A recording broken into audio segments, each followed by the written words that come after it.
ওগো পয়গম্বর, ওগো মুসা পয়গম্বর, আপনি তো জমানার পয়গম্বর মুসা, আপনি জমানার পয়গম্বর মুসা, আমি আপনাকে চিনে ফেলেছি, এতক্ষণ চিনতে পারি নাই।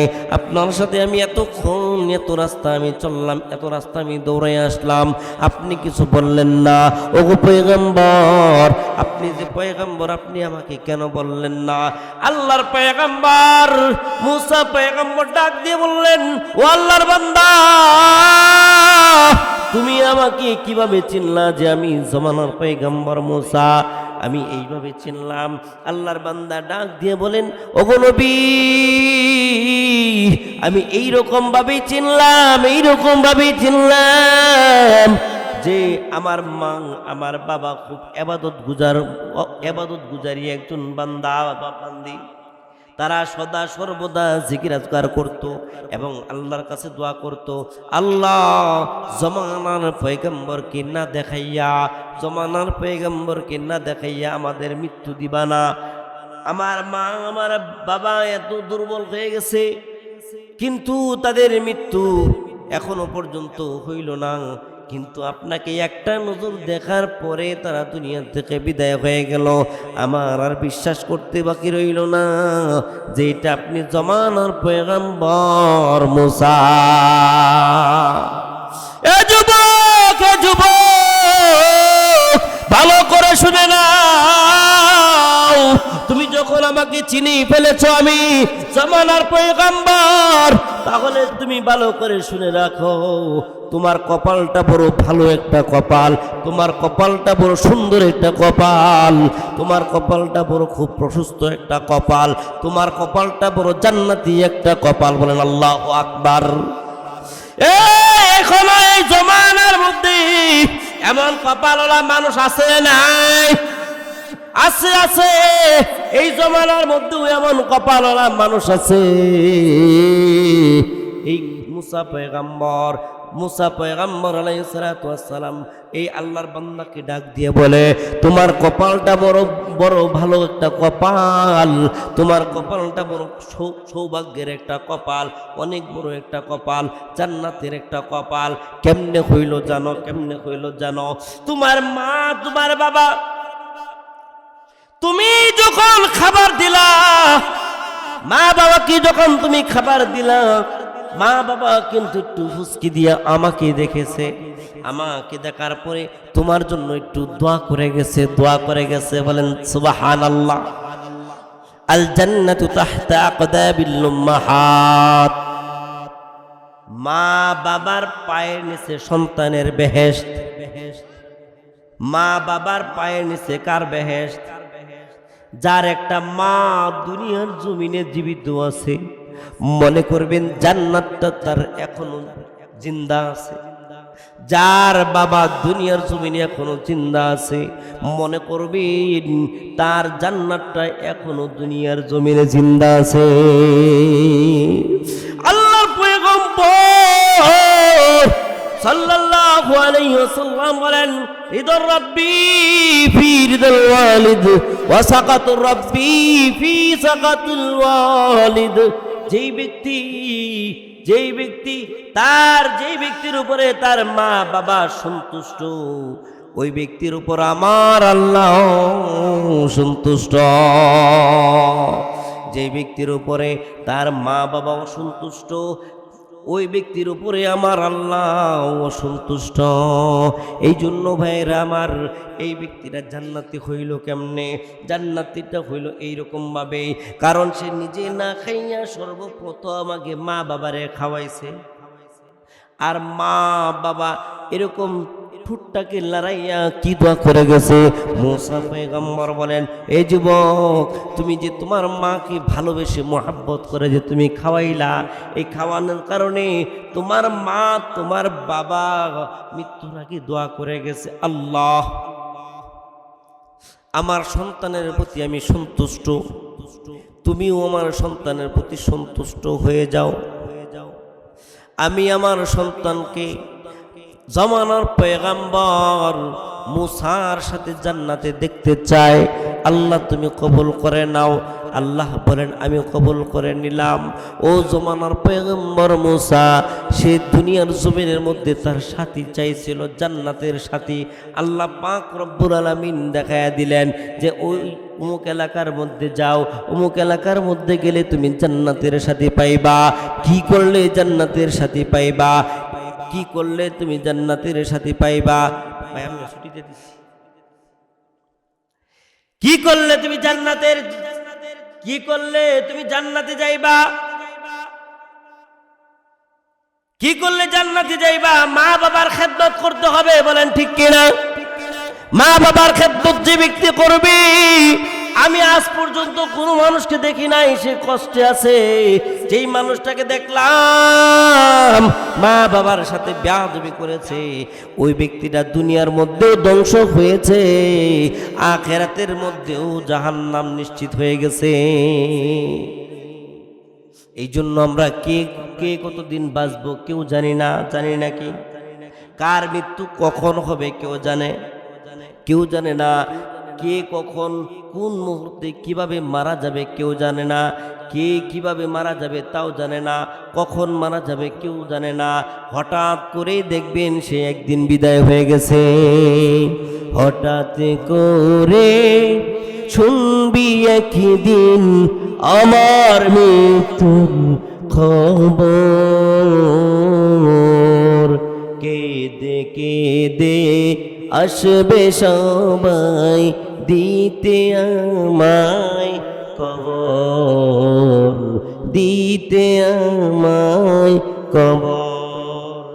হঠাৎ করে শুনবি একদিন আমার মৃত্যুর খবর। কেঁদে আসবে সবাই দিতে আমায় কবর, দিতে আমায় কবর। ঠিক কিনা? যখন মৃত্যুর সংবাদটা শুনবো সবাই আসবো না? সবাই দৌড়ে চলে আসবে। লাস্টে আমার থাকবি পরে, লাস্টে আমার থাকবি পরে বাড়ির আঙ্গিনায়।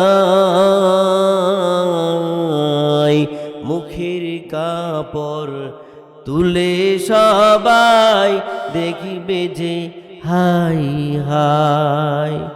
ওরে এই কাদাতে লাভ হবে না, এই কাদাতে লাভ হবে না, ভয়ঙ্কর বড় ওই কবর।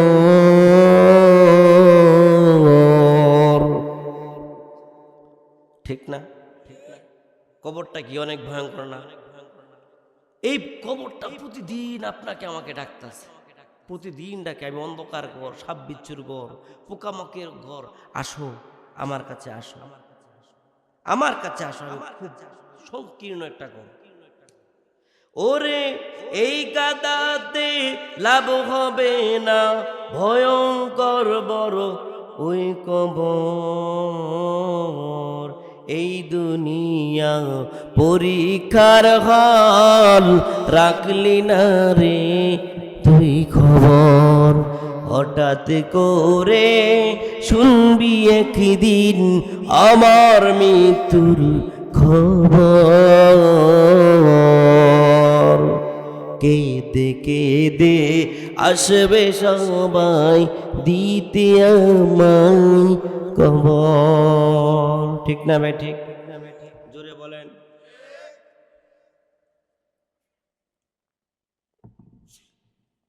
রাগ করতেছেন, কষ্ট হইতেছে? কষ্ট নিয়েন না, রাগও নিয়েন না। আমি দেখবেন উস্তাদের যেই ছাত্রটাকে বেশি ভালোবাসে তাকে বেশি বেশি কাজের আদেশ দেয়।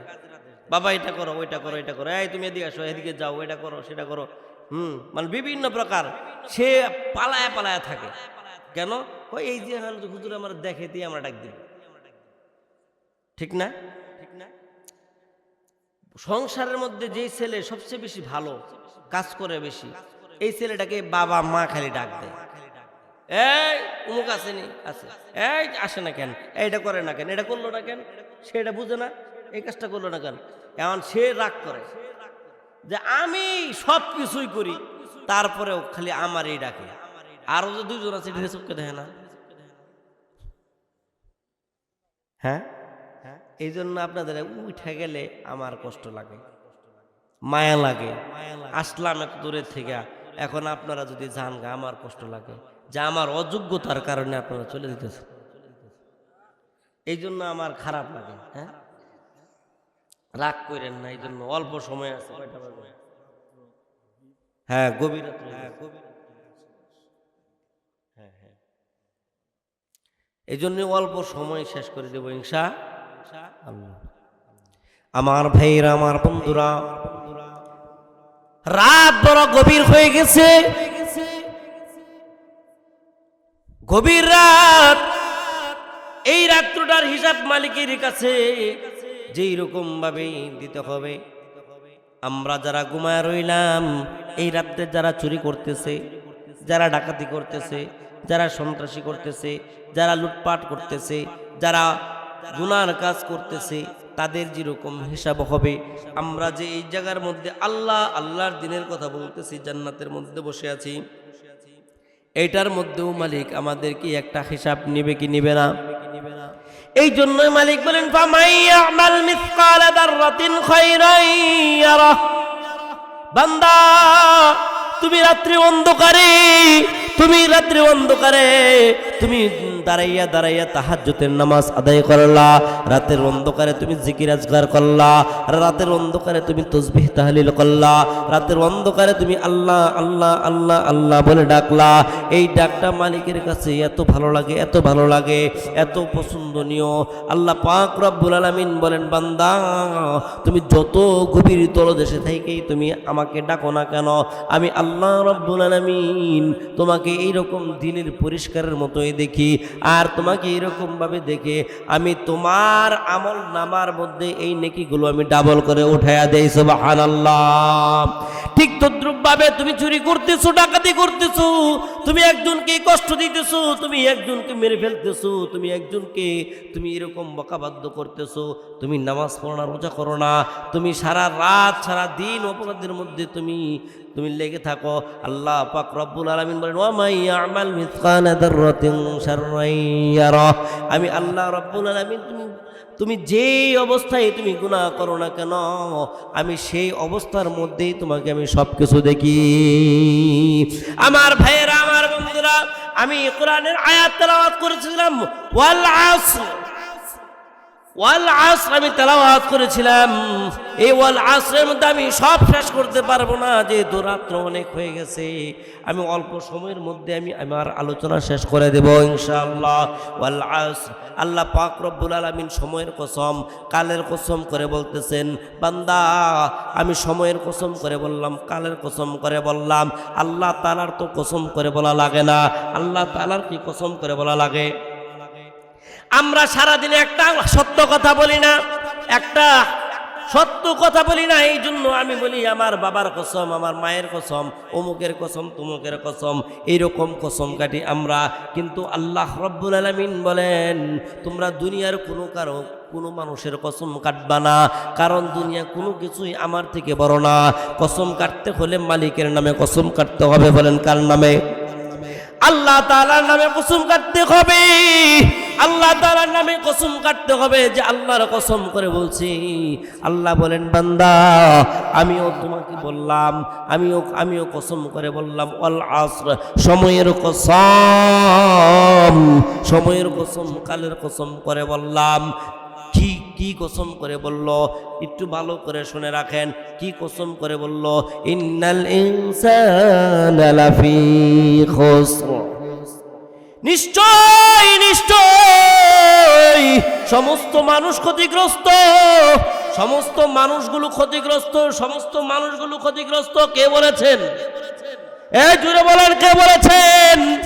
আল্লাহ রাব্বুল আলামিন বলেছেন সমস্ত মানুষগুলো হলো ক্ষতিগ্রস্ত। আল্লাহ রাব্বুল আলামিন দুনিয়ার জমিনের মধ্যে আমাকে আপনাকে পাঠাইলেন, ওয়ামা খালাকতুল জিন্না ওয়াল ইনসা ইল্লা লিয়াবুদুন। আল্লাহ পাক রব্বুল আলামিন আপনাকে আমাকে দুনিয়ার জমিনের মধ্যে, আপনাকে আর জিন জাতিকে আমাকে, এই দুইটা জাতিকে দুনিয়ার জমিনে পাঠাইছেন কার ইবাদত করার জন্য? আর একটু জোরে বলেন, কার ইবাদত করার জন্য? আল্লাহ তাআলার ইবাদত করার জন্য আল্লাহ পাক রব্বুল আলামিন দুনিয়ার জমিনে পাঠাইছেন। আল্লাহ পাক রব্বুল আলামিন বলতেছেন তারপরেও ইন্নাল ইনসানা, নিশ্চয়ই মানুষগুলো হলো ক্ষতিগ্রস্ত, লাফে খুসর, ক্ষতির মধ্যে আছে, ক্ষতিগ্রস্তের মধ্যে আছে। এখন প্রশ্ন হইতে পারে যে তাহলে নামাজ পড়ে কি লাভ, রোজা করে কি লাভ, ইবাদত করে কি লাভ, জিকির আজকার করে কি লাভ, আমরা যদি ক্ষতিগ্রস্তের মধ্যেই থাকি? আল্লাহ রাব্বুল আলামিন বলেন ইন্নাল ইনসানা লাফি খুসর, সমস্ত মানুষগুলো হলো ক্ষতিগ্রস্তের মধ্যে আছে, ক্ষতিগ্রস্তের মধ্যে আছে। কিন্তু না, পরের আয়াতের মধ্যে তাকাইলে আল্লাহ রাব্বুল আলামিন এর সমাধান করে দিয়েছেন, ইল্লাল্লাযীনা আমানু, সব মানুষ ক্ষতিগ্রস্ত, কিন্তু কয় শ্রেণীর মানুষ ক্ষতিগ্রস্ত না? 4 শ্রেণীর মানুষ ক্ষতিগ্রস্ত না। বলেন কয় শ্রেণীর মানুষ? 4 শ্রেণীর মানুষ কিন্তু ক্ষতিগ্রস্ত না, আর সমস্ত মানুষগুলোই হলো ক্ষতিগ্রস্ত। 1 নাম্বার হলো ইল্লাল্লাযীনা আমানু, যে সমস্ত মানুষগুলো ঈমান আনয়ন করেছে। বলেন কি করেছে? ঈমান আনয়ন করেছে, এই সমস্ত মানুষগুলো ক্ষতিগ্রস্ত না। আর বাকি হলো 3 শ্রেণীর মানুষ। এই 4 শ্রেণীর মানুষ কোনোদিন ক্ষতিগ্রস্ত হবে না। এই 4 শ্রেণীর বাইরে সমস্ত মানুষ হলো ক্ষতিগ্রস্ত। ঈমান কেমন? ঈমান কেমন? ঈমান লাগবে আমাদের ঈমান তো এমন ঈমান যে বাতিলের একটা হুঙ্কার দেখলে আমাদের ঈমান শেষ হয়ে যায়। কিন্তু দেখেন ঈমান কাকে বলে? ঈমান কাকে বলে? হযরতে উমরে ফারুক রাদিয়াল্লাহু তাআলা আনহু এইরকম কাফিররা মজলিসের মধ্যে এইরকম ভাবে মজমা করতেছে যে আল্লাহর পয়গম্বর হযরতে মুহাম্মদুর রাসূলুল্লাহ সাল্লাল্লাহু আলাইহি ওয়াসাল্লামকে কে কতল করতে পারবা, কে মারতে পারবা? এমন 4 জন, এমন একজন লোক চাই যে মুহাম্মদের কল্লাটা এনে দিতে পারবা, তাকে আমি 100 লাল উটে পুরস্কৃত করব। নাউজুবিল্লাহ, জোরে বলেন নাউজুবিল্লাহ। আল্লাহর পয়গম্বরের কল্লা দিতে পারলে 100 লাল উট দিবে। কাফেররা এরকম মজমা সাজাইছে, মজবার মধ্যে ঘোষণা করে দিয়েছে কে নিতে পারবা, কে নিতে পারবা, কেউ সাহস পায় না। হঠাৎ করে মজলিসের মাঝখান থেকে ওমর দাঁড়ায় গেছে, লিডার, ও নেতা, আমি পারবো, আমাকে হুকুম দেন, আমি পারবো। হযরতে উমরে ফারুক তখন ইসলাম গ্রহণ করে নাই, মুসলমান হয় নাই। উমরে ফারুক রাদিয়াল্লাহু তাআলা দাঁড়ায় গেলেন আর তার নেতাকে বললেন, নেতা, ও নেতাজি, আমি পারবো, আমাকে তরোয়াল দেন, আমি কল্লা নিয়ে তারপরে আপনার দরবারে আমি আসবো, আর 100 লাল উট আমি গ্রহণ করবো। নাউজুবিল্লাহ। আল্লাহর পয়গম্বরকে মারার জন্য ওমরে ফারুক রাদিয়াল্লাহু তাআলার রাস্তা দিয়ে যায়। রাস্তার মধ্যে যাইতেই হযরতে সাদের সাথে দেখা হয়। সাদের সাথে দেখা হইলে সাদ বলে, ওমর, তুমি কোথায় যাও? ওমর বলে, আমি মুহাম্মদের কল্লা আনতে যাই। সাদ বলে, ভাইরি, মুহাম্মদের কল্লা তুমি আনতে পারবা না। মুহাম্মদের দরবার এমন একটা দরবার, যে মানুষ মুহাম্মদের দরবারে যায়, মুহাম্মদের কালচার দেখে, মুহাম্মদের আদব কায়দা দেখে, মুহাম্মদের কথাবার্তা শুনে সমস্ত মানুষই মুসলমান হয়ে যায়। সুবহানাল্লাহ। সাদকে বলে, তুমিও কি বেঈমান হয়ে গেছো? ওমর সাদকে বলে, তুমিও কি বেঈমান হয়ে গেছো? তাহলে তুমিও কি মুসলমান হয়ে গেছো? সাদ বলে, হ্যাঁ, আমিও মুসলমান হয়ে গেছি, আমিও মুহাম্মদের ধর্ম গ্রহণ করেছি। ও সাদ তুমি কি করলা, কি করলা, কি করলা? ধর্মের মুখে তুমি চুনকালি মাখাইলা, তুমি এটা কিন্তু ঠিক করো নাই। সাদ বলে তুমি যে যাইতেছো মুহাম্মদের কল্লাটা আনার জন্য, তুমি যাও আগে তুমি তোমার বোনের তোমার বোনের আর তোমার বোন জামাইয়ের খবর নেও। তুমি যাও তোমার বোন আর বোন জামাইয়ের খবর নাও। তোমার বোন আর বোন জামাইও তো মুসলমান হয়ে গেছে। কি বলো, কি বলো? আমার বোন আর বোন জামাই মুসলমান হয়ে গেছে? না না না, তারা বাপ দাদার ধর্মের মধ্যে চুনকালি মাখতে পারে না। তারা বাপ দাদার ধর্মের মধ্যে চুনকালি মাখতে পারে না রে। দৌড়ে চলে গেলেন বোন আর বোন জামাইয়ের কাছে, বোনের বাসায় যাইয়া ডাক দিতেছে আর শুনে এত সুন্দর কোরআন তেলাওয়াত, আল্লাহু আকবার, এত সুন্দর কোরআন তেলাওয়াত। ওমর তো আর কোরআন তেলাওয়াত বুঝে না। আমাদের জমানার মধ্যে এই যে আমি কিছুক্ষণ আগে একটা গান গাইলাম, হঠাৎ করে শুনবি একদিন আমার মৃত্যুর খবর, কেঁদে কেঁদে আসবে সবাই দিতে আমায় কবর, দিতে আমায় কবর। ভালো লাগে না, খারাপ লাগে? আর যারা এই বিভিন্ন শিল্পীর গান গায়, বিভিন্ন তবলা তুবলা দিয়া, ওইটাও ভালো লাগে। লাগে না, লাগে না? হ্যাঁ, সেটাও লাগে। ওইটার একটা মজা, আর আল্লাহর কোরআনের নবীর প্রেমের ভালোবাসার আরেকটা মজা। এই ভালোবাসা জান্নাতের ভালোবাসা, আর ওই ভালোবাসা জাহান্নামের ভালোবাসা। এই জন্য বাজনা ছাড়া, তবলা ছাড়া আমাদের গানগুলাই ভালো লাগে বেশি। ভালো লাগে না, লাগে না? লাগে। যত বেশি গাইব ততই বেশি মজা লাগবে, তত বেশি মজা লাগবে। গোরস্থানের একটু মাটি বাইনা করে রাখ রে, গোরস্থানের একটু মাটি বাইনা করে রাখ। আতর গোলাপ সুরমা চন্দন কাফন নামে দেহ বন্দন, আতর গোলাপ সুরমা চন্দন কাফন নামে দেহ বন্দন। আলমারিতে রাখরে তুলে একটি কোরআন পাক রে, এক্ষুনি তোর আসতে পারে চলে যাবার ডাক রে, এক্ষুনি তোর আসতে পারে চলে যাবার ডাক। কাঁদিস না মন শিশুর মতো, এমনই তো হয়। এই তো দেয়া খুদার জীবন, তোর তো জীবন নয় রে, তোর তো জীবন নয়।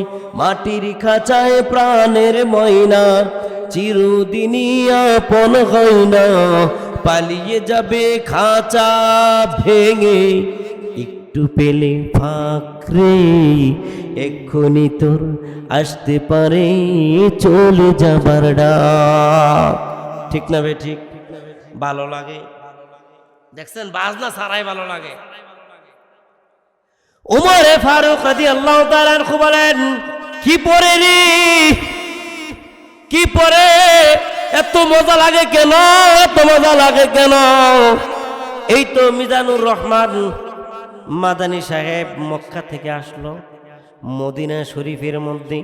মক্কা শরীফের মধ্যে ফজরের নামাজ আদায় করলে লম্বা তেলাওয়াত দিয়ে যদি পড়ে, মনে হয় এখনই কোরআনটা নাযিল হইতেছে। কত মজা, কত মজা, কত মজা! বাংলাদেশের হাফেজ সালেহ আহমদ তাকরিম, বাংলাদেশের হাফেজ সালেহ আহমেদ তাকরিম আস্তে আস্তে মিনায় মিনায় মিনায় মিনায় কত সুন্দর কইরা পড়ে। এই পড়ার কারণে মানুষ শুনলে মানুষ স্তব্ধ হয়ে যায়, মানুষ কোনো কথা বলে না, চুপ হয়ে যায়। কি মজা, কি মজা, কি মজা! মানুষ তো ও প্রিয়া গান গাইলে বুঝে সে আমার প্রেমিকা, সে আমার প্রেমিকা। কিন্তু কোরআন যে এই যে পড়তেছে কিন্তু এই কোরআনের আলহামদুলিল্লাহর অর্থ কি বুঝে না, আলহামদুলিল্লাহ রাব্বিল আলামিনের অর্থ কি বুঝে না, আর রহমানুর রহিমের অর্থ কি বুঝে না। ইয়া আইয়ুহাল্লাযীনা আমানুস্তাঈনু বিস-সাবরি ওয়াস-সালাহ, এটার অর্থ কি কিচ্ছু বোঝে না। ইয়াসিন এটার অর্থ কি কিচ্ছু বোঝে না। ইয়া আইয়ুহাল মুযাম্মিলু এটার অর্থ কি কিচ্ছু বোঝে না। আম্মা ইয়াতাসাআলুন এটার অর্থ কি কিচ্ছু বোঝে না। কিন্তু না বোঝার পরেও যখন তেলাওয়াত করে, মধুর সুর দিয়ে তেলাওয়াত করে, মধুর সুর দিয়ে যখন তেলাওয়াত করে তখন তার এত মজা লাগে যে মজার কারণে তার আর সে এই জগতে থাকে না, এমন একটা জগতে চলে যায়। মনে হয় যে মানুষ সুলাইমান আলাইহিস সালাতু ওয়াস সালাম যে সময় কোরআন তেলাওয়াত করেছে, যেরকম ভাবে কোরআন তেলাওয়াত করেছে, যেরকম মাছ টাছ যা কিছু আছে সব কিছু এরকম ফিরে চলে আসছে, সব কিছু কোরআন তেলাওয়াত শোনার জন্য পাগল হয়ে গেছে। ঠিক মনে হয় এখনো কোরআন নাযিল হইতেছে। বলেন না আল্লাহু আকবার। ফারুক রাদিয়াল্লাহু তাআলা আনহু কি পরে রে, এত মজা লাগে মাওলার কালাম, এত মজা লাগে। এই যুবক ভাই, বৃদ্ধ বাবাজিরা, একটু মনের মধ্যে ব্যথা নিয়া শেষ রাত্রে উঠিয়া যখন তুমি তেলাওয়াত করবা, দেখবা মালিক খুব চোখ দিয়ে এমন টপ টপ টপ টপ করে পানি পড়ে। সূরা ফাতিহা পড়লেও দেখবা টপ টপ টপ টপ করে পানি পড়ে। উমর ফারুক রাদিয়াল্লাহু তাআলা আনহু দরজার মধ্যে বাড়ি দিয়া বলে, কিরে এত সুন্দর করে কোরআন তেলাওয়াত পড়ো, কি পড়তেছো তোমরা? দরজা খোলো, দরজা খুলে ফেলো। উমরের বোন বলে, এই তো আমার আজরাইল চলে আসছে, আর তেলাওয়াত করা যাবে না। আজরাইল কেমনে খবর পাইল? আজরাইল তো এখন আর আমাদেরকে জিন্দা রাখবে না। উমর রাদিয়াল্লাহু তাআলা আনহুর দরজা বাড়ির কারণে বোন দরজা খুলে দিলেন। খুলে দেওয়ার পর এই বোন কি বলতেছে, কি তেলাওয়াত করতেছো? আমি শুনলাম তুমি নাকি মুসলমান হয়ে গেছো, তুমি নাকি ইসলাম গ্রহণ করে ফেলেছো, তুমি নাকি মুহাম্মদের ধর্ম গ্রহণ করে ফেলেছো। কিভাবে পারলি রে বোন, কিভাবে পারলি বাবা মায়ের মুখের মধ্যে চুনকালি দিতে? কিভাবে পারলি বাবা মায়ের ধর্মের মধ্যে তুই চুনকালি দিতি? কিভাবে পারলি? কি তেলাওয়াত করলি? এখনো সময় আছে, এই কোরআন ছেড়ে দে, মুহাম্মদের ধর্ম ছেড়ে দে।